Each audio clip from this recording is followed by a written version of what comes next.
banderas de color, además de blanco, no se habría solventado el problema si solamente elegían el color rojo. Además, el rojo, tradicionalmente asociado a España, combinado con otro color, evitaría confusión con el estandarte real, y la medida funcionó. El hacer uso de las franjas horizontales fue una solución eficaz, sencillas y claras y reconocibles a distancia, a veces menos es más. En el fresco de la conquista de Orán, que se conserva en la Catedral de Toledo, se ven tropas vestidas de rojo, amarillo y blanco, indumentaria que usaban las tropas reales. Los documentos contemporáneos indicaban que la paga incluía calzas y jubones de devisa, con los colores de Su Alteza rojo, amarillo y blanco. O sea, nada casual. Los colores formaban parte esencial del vínculo simbólico con la monarquía. El uso de estos colores pervive también en la literatura del Siglo de Oro. En La Dama Boba, Lope de Vega pone en boca de la criada Clara una alusión directa a los tonos reales. Escucha un momento. Salía el sol por donde suele, muy galán y rico, con la librea del rey, colorado y amarillo. De manera similar, Calderón de la Barca, en Afectos de Odio y Amor, recoge el momento en que la reina Cristina de Suecia termina reconociendo la nacionalidad de un soldado español por su divisa. Socorred, socorred presto a aquel soldado a quien vida, honor y libertad debo, aquel de la banda roja. Y pregunta al soldado Casimiro, ¿de qué nación sois? Y este le contesta, la banda, creí que os lo hubiera dicho, basado de España soy, Borgoña es mi patria mía. No se tratan de referencias anecdóticas, sino de un sistema visual coherente que vinculaba colores y signos con la identidad española. Y cuando los poetas lo tienen claro, el mensaje ya es popular. En el siglo XVI aparece un nuevo distintivo sobre la indumentaria del infante, una sencilla aspa roja, cosida a la camisa y aplicada también en las banderas de los tercios. Este signo fue el antecedente directo de la Cruz de Borgoña, consolidada como símbolo militar y expresión identitaria del color rojo. Fijémonos cómo sobre las camisas de los soldados va cosida una aspa de color rojo, un sencillo símbolo pero muy potente. Durante la época de los Austrias, el rojo y el amarillo identificaban a la corona y por extensión al reino. Monarquía y reino eran lo mismo. Con el tiempo surgieron divisas personales de carácter distintivo, como la banda carmesí para los maestres de campo o la faja del mismo color para los capitanes, diferenciando rangos sin perder el simbolismo común. Hoy seguimos llamando a la selección nacional la roja. Esto no es casualidad. Quizás la comparación con otros países nos ayude a comprender este proceso. En la Tercera Cruzada, conocida como la Cruzada de los Reyes, participó por Inglaterra Ricardo Corazón de León. Por entonces, la República de Génova utilizaba una divisa blanca con la Cruz Roja de San Jorge, respetada en todo el Mediterráneo. Su flota era tan poderosa que otros territorios pagaban al dux por el derecho a navegar bajo esta enseña, y la flota inglesa acordó adoptar esta divisa a cambio de una contribución anual. Un acuerdo que Inglaterra respetó hasta 1771, en que dejó de pagar por ello, pero no obstante la Cruz de San Jorge ha seguido siendo un símbolo nacional inglés hasta la actualidad. Pues bien, en 1707, con el Acta de Unión de los Reinos de Inglaterra y Escocia, se creó el de Gran Bretaña.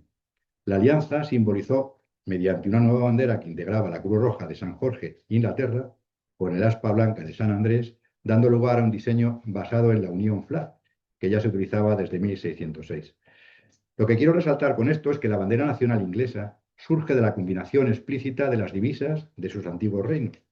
En España, sin embargo, los colores no fueron expresión directa de la nación hasta el siglo XVIII. Los símbolos reconocidos eran los escudos y los colores contenidos en ellos. Aquí no se mezclaron reinos, se consolidó una identidad.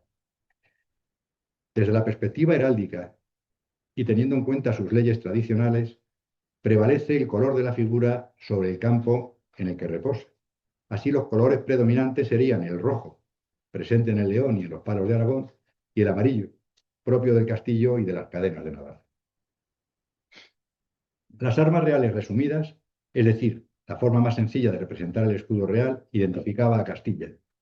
Pasaron a representar el conjunto de las Españas. Este conjunto incluía tanto a los antiguos reinos peninsulares como a las nuevas posesiones ultramarinas. En realidad, se reflejaba claramente, por ejemplo, en la cartografía del siglo XVI elaborada por la Casa de Contratación de las Indias, donde se muestra sin ambigüedad que las naves españolas arbolaban la bandera de Castilla. Así era como el mundo nos veía y así se nos representaba. Con Alfonso IX se celebraron en 1188 las primeras Cortes, con representación de ciudades, un hito reconocido como la cuna del parlamentarismo europeo. Con Fernando III se unificaron los reinos de Castilla y León, dando así origen a la Corona de Castilla como entidad histórica.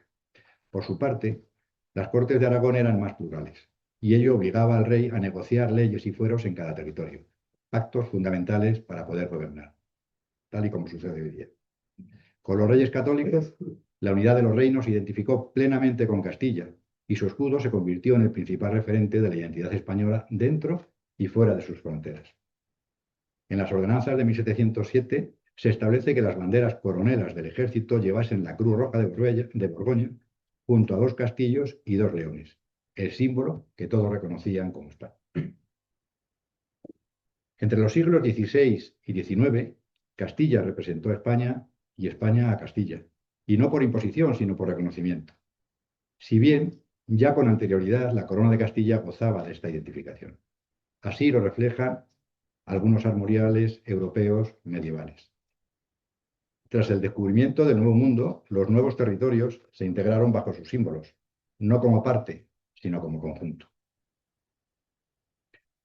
En cuanto a las armas reales de Austrias y Borbones, los antiguos reinos peninsulares ocupaban siempre un lugar destacado en estos blasones.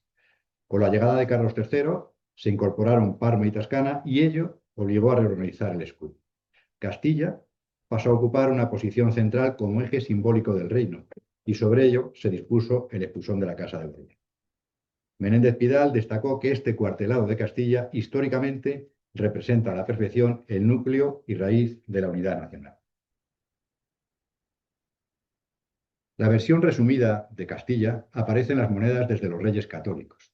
Bastaban para representar a toda España, y es patente que el real de A8, el famoso duro columnario, fue la primera divisa verdaderamente global, el euro del siglo XVIII.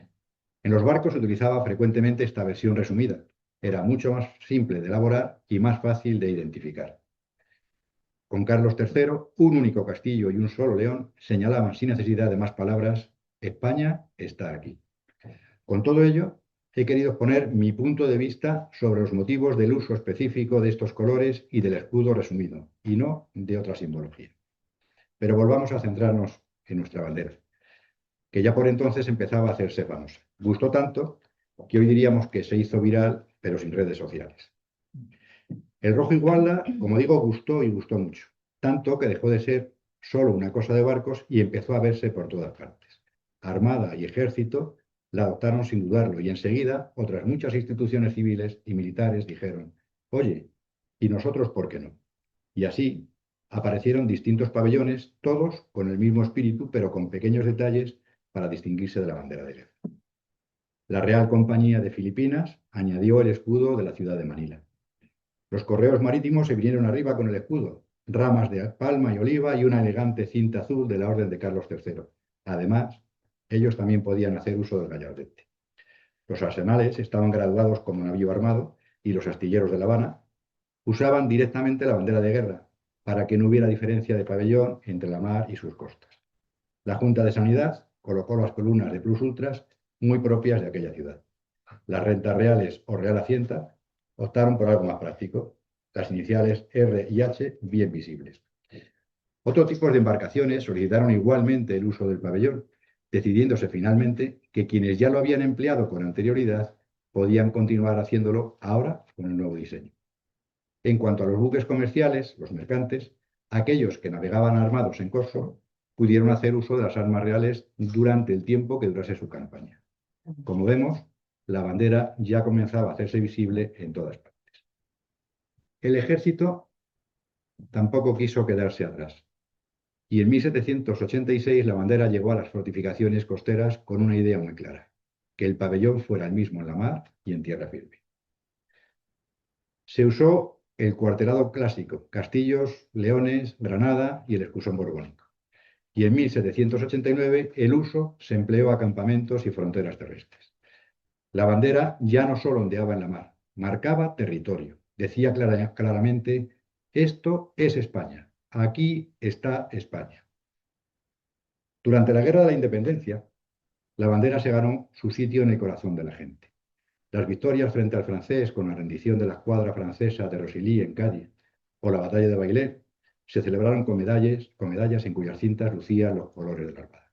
Por cierto, estos colores en las recompensas actuales los únicos que pueden utilizar son los marinos. La única medalla que se da con la cinta de los colores de España es las de mérito naval de la Armada. Cuando una bandera acaba en medalla y recuerdos de guerra, es que ya ha pasado de símbolo oficial a símbolo emocional. En el segundo sitio de Zaragoza, aparece lo que podríamos considerar como la primera bandera bicolor de un regimiento del ejército, el batallón de cazadores de Fernando VII, de origen valenciano. Esta enseña fue tomada por los franceses como trofeo tras la capitulación de la ciudad y hoy forma parte de los fondos del Museo Nacional de París. Ya sabemos cómo gustan los franceses de llevarse recuerdos en sus viajes. En el sitio de Gerona, una bandera bicolor, probablemente naval, fue izada también por orden del general Álvarez de Castro. La pepa simbolizó algo nuevo: nación, libertad y símbolos compartidos. Y aunque hay algunas representaciones artísticas que pueden discutirse, como la promulgación de la Constitución de Cádiz de 1812, lo importante es que el texto constitucional ya recogía estos emblemas como expresión del sentir nacional. El mensaje estaba claro. Esta bandera ya nos representaba a todos. Durante las guerras de emancipación americanas, las conductas sobresalientes del ejército y la armada, tanto individuales como colectivas, fueron distinguidas mediante los llamados escudos de distinción, que eran piezas de tela bordadas que se cosían sobre las mangas de los uniformes en reconocimiento a acciones concretas. Su presencia en todo el imperio es una prueba clara de hasta qué punto la bandera había calado en las provincias de ultramar. Incluso cuando el imperio empezaba a despedirse, la bandera seguía presente. Eso es dejar huella. Durante el trienio liberal, la Milicia Nacional, cuerpo de ciudadanos armados creados para defender el régimen constitucional liberal y mantener el orden público, adoptó la rojigualda como símbolo de libertades civiles. Sus colores se vieron en actos cívicos y populares, muy lejos ya de los cuarteles. La Milicia Nacional sacó la bandera a la calle y la rojigualda comenzó a socializar. Con el regreso del absolutismo, casi todas estas banderas fueron destruidas. Pero ya sabemos que las ideas no se destruyen tan fácilmente. Y en 1833, tras la muerte de Fernando VII, la milicia volvió. Y con ella las banderas. Tras años de conflicto, divisiones internas y continuos cambios políticos, España necesitaba orden, estabilidad y un símbolo común. Y eso llegó con Isabel II. Se hace patente la conveniencia de fundir monarquía y nación, y el decreto de 1843 unificó las banderas del Ejército, la Milicia Nacional y la Armada, una sola bandera para todos. También se igualaron escarapelas, que hasta entonces eran exclusivamente rojas, porque se entendía que la bandera nacional era el verdadero símbolo de la monarquía española. El Ejército adoptó un escudo propio, un diseño que, por su referencia a la casa reinante, tuvo que ir cambiando según los gobiernos, en tanto que el de la Armada se mantuvo intacto. La bandera de guerra de la Armada quedó así consolidada como emblema común del Estado, símbolo de continuidad y cohesión, un elemento esencial para consolidar el nuevo Estado liberal español. Desde entonces, la bandera salió definitivamente a la calle. Se incorporó a la vida institucional y social, ondeó en palacio, en las Cortes, en el Senado, en fechas notables, en edificios públicos y también en balcones particulares. Y de ahí ya no hubo quien la bajara. La corona, respaldada por la popularidad de la reina, actuaba como cauce de nacionalización. Con Isabel II, la rojigualda se asoció al progreso y a la modernidad. Inauguración de carreteras, canales, ferrocarriles. La reina entregó personalmente banderas a los primeros batallones de las unidades militares. Y no solo eso, su uso se extendió a actos sociales. Apareció en bailes, ferias, corridas de toros, incluso decorando las banderas de las plazas taurinas. Cuando el duque de Ahumada crea la Guardia Civil, se nutre de personal procedente del ejército, por lo que no precisaban jurar bandera. Pero la situación varía con el tiempo y tras la debida petición, en 1854, se le concede el derecho al uso de bandera, inicialmente al primer tercio, como unidad representativa del Instituto Armado. Las revoluciones de 1854 y 1868 se hicieron bajo la bandera bicolor. Para entonces ya era el símbolo nacional por excelencia, asumido por amplios sectores de la sociedad, incluso en contextos revolucionarios. Y cuando un símbolo lo usan todos, es que se ha ganado. Con la Primera República hubo intentos de cambiar la bandera, pero al final se optó por algo mucho más práctico, quitar las referencias a la monarquía y listo, ya que aquella enseña que tantos días de gloria y grandeza habría presenciado solo requería unos toques antimonárquicos. La rojigualda seguía ahí, incluso en las alegorías realizadas en la época. Incluso en la última guerra carlista, en las que ambos bandos combatieron bajo los mismos colores, discutían por todo, menos por la bandera. Cuando Alfonso XII entró en Madrid, lo hizo en un auténtico mar de banderas bicolores. La continuidad del símbolo quedó más clara. Vamos a hacer un alto para hablar de la bandera de combate. Esta bandera de combate se distinguía del pabellón naval ordinario en los barcos, ante todo por sus mayores dimensiones. Era necesaria para imponerse a la confusión durante el combate. Su presencia se reserva a los instantes de mayor solemnidad, cuando la nave se prepara para la batalla o participa en ceremonias de hondo significado. Izarla en acción suponía aceptar, sin reservas ni condiciones, la responsabilidad de defender a la nación hasta las últimas consecuencias. La bandera de combate encarna el compromiso supremo, el honor sin fisuras y la proyección de futuro. Bajo su paño sagrado, la dotación deja de ser una suma de hombres para fundirse en un solo espíritu, juramentando a servir con honor, combatir con valor y cumplir con dignidad hasta el último aliento. A finales del siglo XIX, esta tradición adquirió una nueva dimensión simbólica. El capitán de fragata Ramón Auñón, durante una visita en Portugal al acorazado de Italia, quedó profundamente impresionado al contemplar, en la cámara reservada al almirante, una gran caja de noble madera y exquisito trabajo artesanal. En su interior se custodiaba una bandera riquísimamente bordada a mano por las señoras de Florencia y dedicada expresamente a ese buque.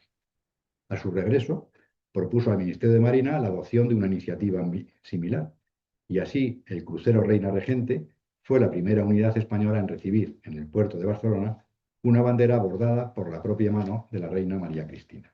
A partir de ese momento, de todos los rincones de España y ultramar, Cuba, Puerto Rico, Argentina, comenzaron a llegar peticiones para hacer entrega a los navíos de estos símbolos bordados con devoción por damas locales y en ocasiones con apoyo de reinas y princesas, tejiéndose así un vínculo emocional y profundo entre la Armada y la sociedad a la que servía. Algunas de estas banderas se hundieron con sus buques o fueron destruidas por orden de sus comandantes para evitar que cayeran en manos del enemigo, como ocurrió en los combates navales del desastre del 48. Tampoco me quiero olvidar del pañuelo del soldado. Constituye quizá uno de los ejemplos más sencillos y a la vez más elocuentes de esta apropiación popular. Era una prenda que el soldado pagaba de su propio bolsillo y que por ello se llevaba consigo al finalizar el servicio. Durante su vida militar servía para transportar las escasas pertenencias a modo de atillo, para mantener un aspecto ordenado en los alojamientos, para señalar posiciones en el terreno, para convertirse en bandera improvisada o, llegado el caso, para hacer de sudario. Al regresar a casa se colgaba del balcón y se transformaba en un recuerdo visible del deber cumplido, un vínculo silencioso entre el soldado y su familia y la patria, símbolo humilde de memoria personal y colectiva, uniendo vida, sacrificio y hogar. En el cuadro A la guerra de Alberto Pla, todo un discurso silencioso, puede apreciarse la desgarradora despedida de la familia de aquellos soldados que parten a una suerte incierta. Un instante donde los sentimientos afloran y donde esta singular prenda es, en cierto modo, la protagonista.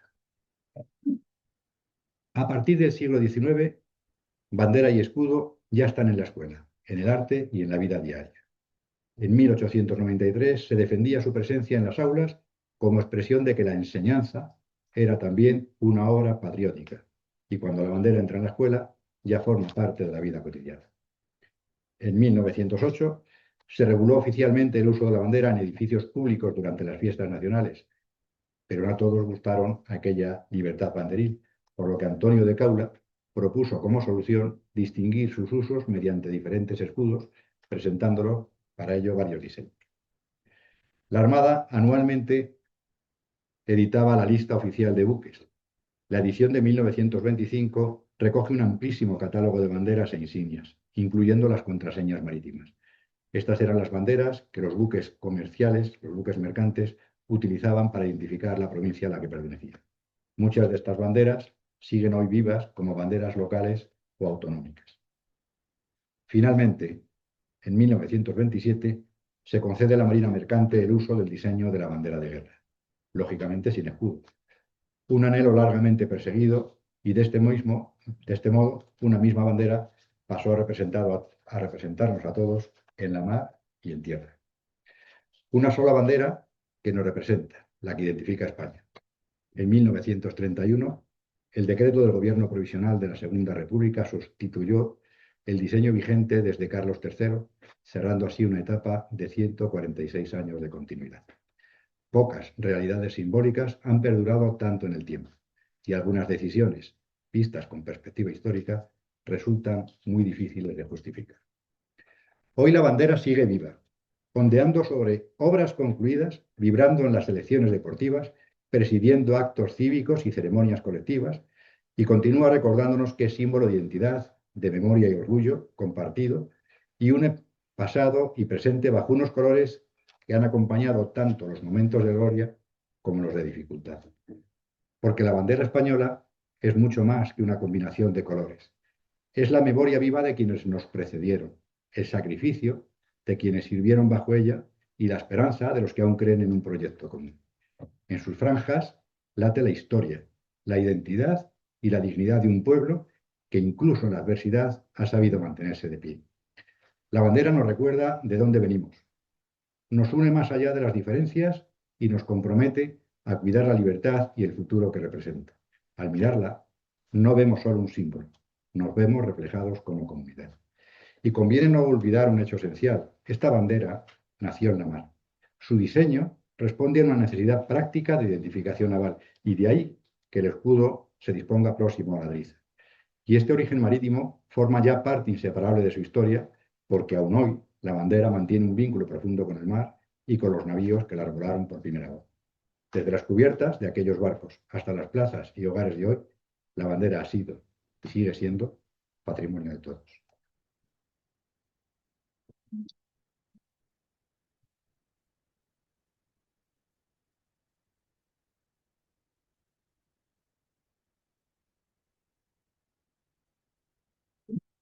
Una conferencia magistral interesantísima y además que con muchísima historia que hace. No se ha dormido ninguno, me he fijado. Bueno, estamos todos en el túnel del tiempo yendo de uno para otro, maravilloso, la verdad. A mí me surgen muchas dudas y abierto un turno de preguntas, evidentemente, que mañana además se podrán mantener y ampliar seguramente.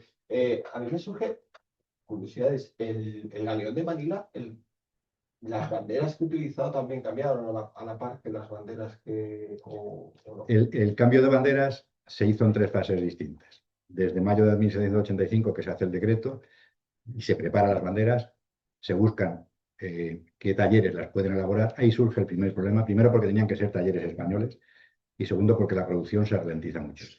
Las banderas no se podían, había 2 opciones, pintarlas o imprimirlas. Si se pintaban, cada diseño iba a salir distinto. El imprimirlas, por los cálculos que se podían hacer, no, el ritmo de impresión no pasaba de 6 u 8 banderas al día, porque había que hacer 4 capas, eran 4 colores distintos. Por lo tanto, había que hacer un poquillo de tiempo hasta que se hiciera copio y pudiese entregar a todas.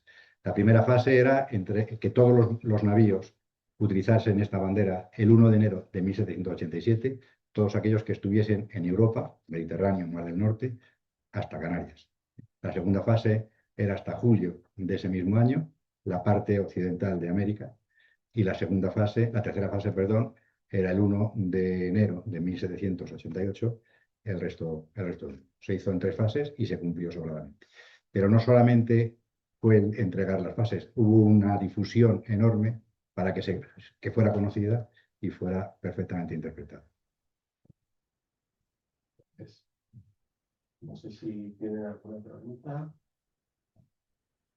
No. Yo una, que creo que ya me lo habías dicho, pero ¿por qué pone bandera con V? Porque en aquella época bandera se escribía con V en los textos antiguos. A ver si no se me olvida, pero Había Pajé se escribía con X, era el castellano que se utilizaba. que llama la atención. Bueno, sí. Eso es para ver si estabais atentos.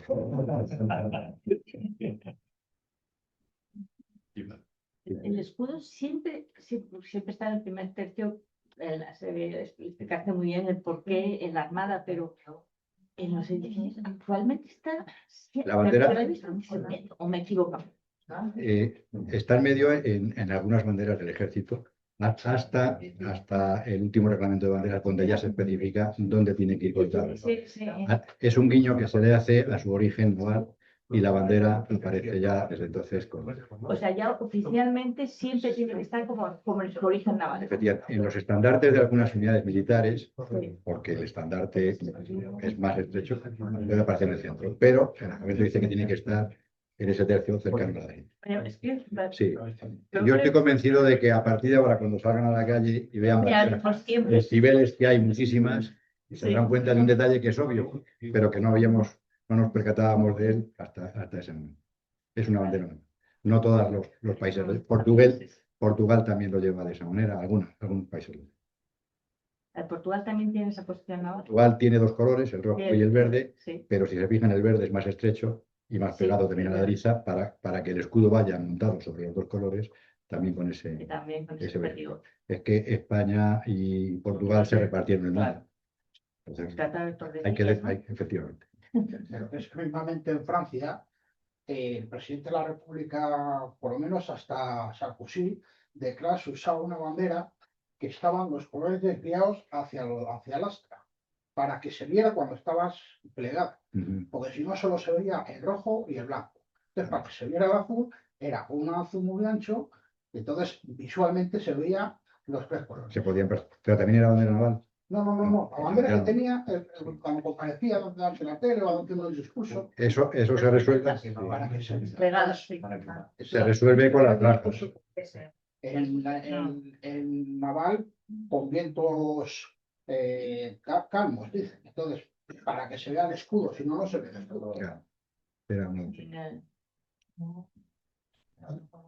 Me surgen dos preguntillas. las que queráis. Una es, hablando de la seña, ya he dicho contraseña, no sé si el léxico también viene la contraseña Sí. hay desconocimiento seguramente. Todos los barcos cuando salían de campaña, se dirigían a cualquier misión, como no había teléfono, no había móviles, no había otro tipo de comunicación, estaban obligados a pasar 2 veces al día junto a la nave del capitán general, a la nave capitana que hemos dicho, la nave que iba a cabeza, para solicitar instrucciones de él.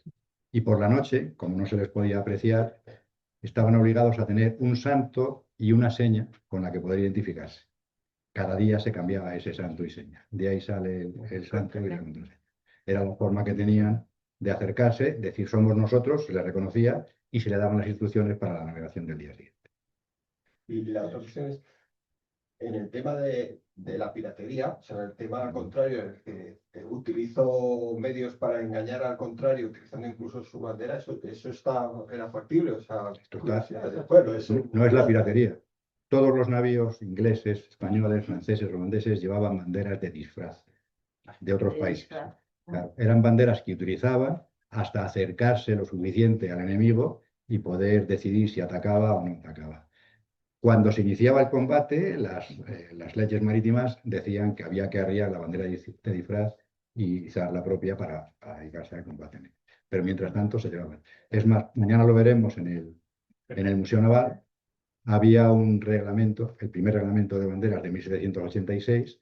Dentro de las banderas que tenía que llevar el navío, aparecen las 3 banderas de disfraz obligatorias que tenía que llevar. Abundando en lo que estaba diciendo José Luis, esto de la falsa bandera viene de lejos, porque ya Polieno en el siglo II después de Cristo ya comentaba que en la batalla de Salamina se utilizaba precisamente por la reina de Caria, aliada del rey persa, Artemisia, que llevaba banderas de Caria, banderas de Persia y banderas griegas. Y en función de las necesidades, ponía una u otra. Si la perseguían los griegos, barriaban la fuerza y sacaban la enseña, con lo cual los griegos no la hacían nada. Porque implica que los barcos debían de ser todos iguales, Sí. porque solamente se podían distinguir por la enseña que llevaban. Sí, además, en este caso, muchos barcos se capturaban al enemigo y se pasaban, con lo cual era muy difícil diferenciar uno de otro. Se cambiaba el nombre y listo. Yo tengo también una. Sí.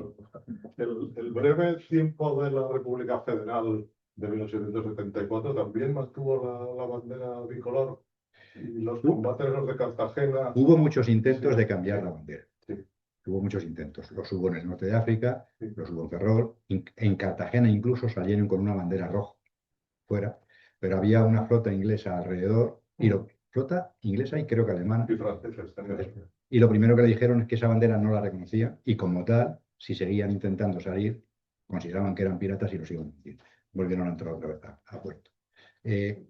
Las banderas tienen que ser reconocidas nacional e internacionalmente para poder ser respetadas y aceptadas. Pero la República Federal no la cambió tampoco. No, lo intentó, no pudo. La orden, hubo preguntas al respecto si se podía cambiar, incluso ya empezaban a aparecer los colores rojo, amarillo y tricolor. Y la orden siempre desde el órgano central era que se siguiera manteniendo el color rojo y blanco. No sé si